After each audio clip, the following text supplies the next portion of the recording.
आरोग्य चांगलं तर सगळं चांगलं. मी डॉक्टर विनय, निरोगी आयुष्याच्या प्रत्येक टप्प्यावर तुमच्या सोबत.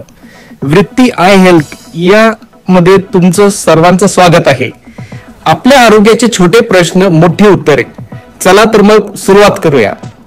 आज सर्वप्रथम आपण अत्यंत महत्वाच्या विषयावर बोलणार आहोत.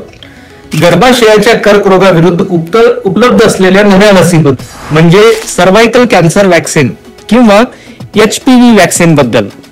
भारतामध्ये आता सर्वायकल कॅन्सरची लस उपलब्ध झालेली आहे आणि ही लस तुमच्या मुलींच्या आरोग्यासाठी एक महत्वाचा आधार ठरू शकते. गर्भाशयाचा कर्करोग हा HPV म्हणजे ह्यूमन पॅपिलोमा व्हायरस या नावाच्या व्हायरसमुळे होतो. हा विषाणू मुख्यतः लैंगिक संपर्कातून पसरतो, पण लसीकरणाद्वारे याचा प्रतिबंध किंवा प्रिव्हेन्शन करता येते. ही लस मुलींना 9 ते 14 वयाच्या दरम्यान दिली जाते. 2 डोसेसचा प्रोटोकॉल आहे. पहिला डोस कोणत्याही वेळेस घ्यावे आणि दुसरा डोस पहिल्या डोसच्या 6 महिन्यांनी. जर मुलींचं वय 15 वर्षापेक्षा जास्त असेल तर त्यांना 3 डोसचा प्रोटोकॉल आहे. पहिला डोस कोणत्याही वेळेस घ्यावे, तर दुसरा डोस 1 ते 2 महिने आणि तिसरा डोस 6 महिन्यानंतर.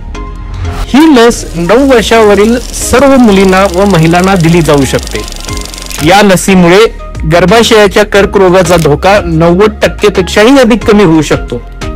ही लस एकदम सुरक्षित आहे आणि प्रभावीही आहे. गंभीर दुष्परिणाम क्वचितच होतात. ही लस मुलींना गर्भाशयाच्या कर्करोगापासून वाचवते, पण नियमित हेल्थ चेकअप्सही तितकेच महत्वाचे आहेत. मित्रांनो, तुमच्या मुलींच्या चांगल्या आरोग्यासाठी हा तुमच्याकडून एक घेतलेला महत्वाचा पाऊल असू शकतो. भारत सरकारने या लसीसाठी योजना सुरू केलेल्या आहेत. काही ठिकाणी ती मोफत दिली जाते. तुम्ही आपल्या जवळच्या आरोग्य केंद्रात किंवा अधिक माहितीसाठी तुमच्या गायनेक डॉक्टरांशी चर्चा करा आणि आपल्या मुलींसाठी योग्य तो सल्ला घ्या. आजचा विषय जर तुम्हाला आवडला असेल तर ही माहिती जास्तीत जास्त लोकांपर्यंत पोहोचवा आणि नक्की शेअर करा. पुन्हा भेटूया वृत्ती आय हेल्थ मध्ये.